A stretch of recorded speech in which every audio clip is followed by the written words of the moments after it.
It is a cold and dreary day in southwest Missouri. That means winter's on its way. Do you ever wonder what you need to do for your birds or your rabbits, your quail or your rabbits, when wintertime comes? That's what we're going to discuss in today's video.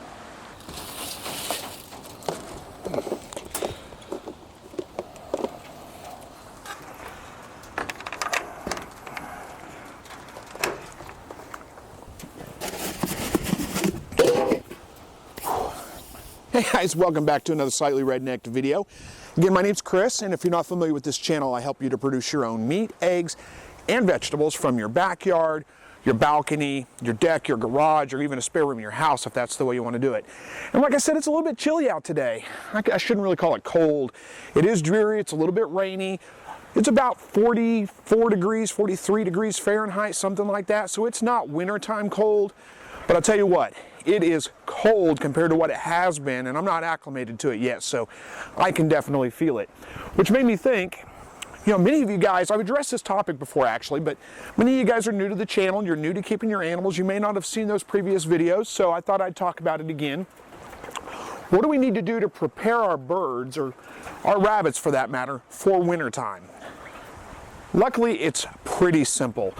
You really don't need to worry too much about your animals in the wintertime. They are well equipped to deal with it, especially the rabbits. The rabbits have a big fur coat on. The summertime is generally a lot harder on your animals, your rabbits and your birds, than the wintertime is, depending on your climate. If you live in a climate like mine where it gets up to about 90 degrees in the summertime, Fahrenheit, then yeah, that's pretty tough on your animals. You'll see them panting, trying to cool off, and there's just not much they can do to keep cooled off. Max, get back from that, buddy. The dog's getting real close to the electric wire under the quail hutch. I don't want him to test it out. Get back. Go on. There you go, buddy. Good boy. All right, so where were we with that? So your birds are actually well equipped to deal with wintertime as well. They've got pretty good, I mean, the feathers are great insulation for them. So really the only thing you need to do is to make sure that your birds or your rabbits have a break from the wind. They can get out of the wind. And you can notice my hutches has a closed-in section over here. And let me see, I don't think you're gonna be able to see this, but it is, you know, just a sandbox in there basically.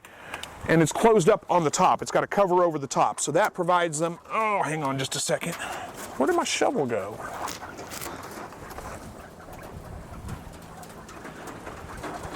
Interesting.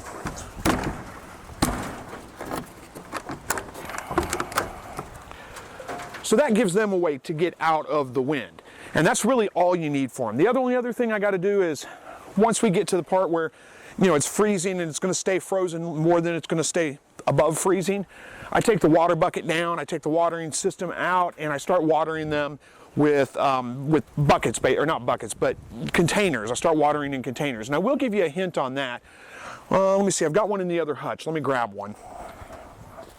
Okay, this is actually a feeder, but I use the same thing for waterers, and these work great. This is a cheap, this is Glad brand Tupperware style container, and just cut a couple of holes in the top for them to stick their head through. Water them in something like this, your quail anyway, because if you leave it open, if you water them with an open top bowl like this, they're gonna jump in it, they're gonna get it all nasty and messy, and they're gonna get themselves wet. So if you water them in something like this, they can stick their heads through and get their drink of water. And you're not gonna have to worry about it getting all filthy and all kinds of messy. And that's really about it for the quail. And you know, I live in southwest Missouri. We get cold, we get pretty regularly down below.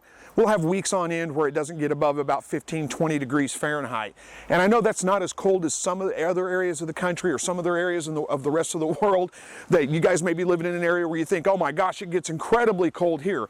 But again, your birds are gonna be fine as long as they can get out of the wind, as long as they have a sheltered place where they can get out of the wind, and as long as you just provide them with fresh water a couple of times a day, because the water will freeze pretty quick, but when you bring that fresh water in, they're going to run to it. They're going to get themselves as much as they can drink right then before it freezes. Bring them out another drink of water in the evening time. So twice a day, water them in the morning, water them in the evening, and give them a place to get out of the wind. That's really all you have to do. They're going to do just fine. Now let's go talk about the rabbits. There are just one or two slight differences between taking care of your quail in the wintertime and taking care of your rabbits in the wintertime. So let's go up there and talk about them. All right, so with the rabbits, it's really not much different at all.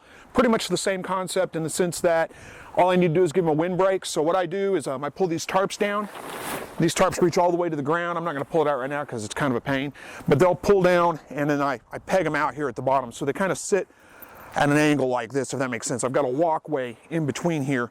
I tie them off that side because our predominant wind comes from this way, so I tie them off against the side of the hutch right there, and then leave them just stuck out like this so I can walk up in here and take care of the rabbits, but it breaks the wind. It keeps the wind off of them. And as long as they've got the wind off of them, they do just fine. In fact, the rabbits especially really do much better in the wintertime than they do in the summertime. That's when I primarily breed my rabbits.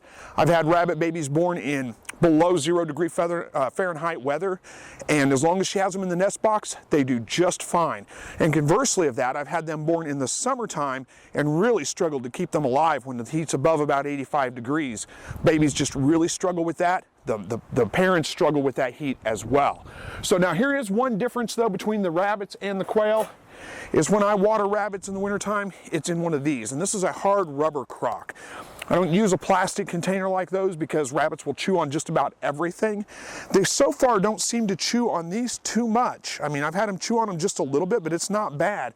What I like about these hard rubber crocks is, basically I just fill it up just halfway for them. They'll come to it, they'll drink as much as they want before it freezes. In the evening time, I just pour water on top of the already frozen water in there. They'll come and drink their fill before it freezes again.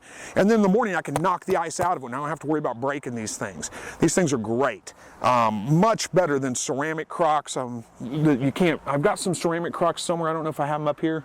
Anyway, I've got some of those and I've used those before, but the problem is you can't just knock the ice out of them. You got to take them inside or dunk them in a bucket of hot water or something like that to get the ice out of them to refill them.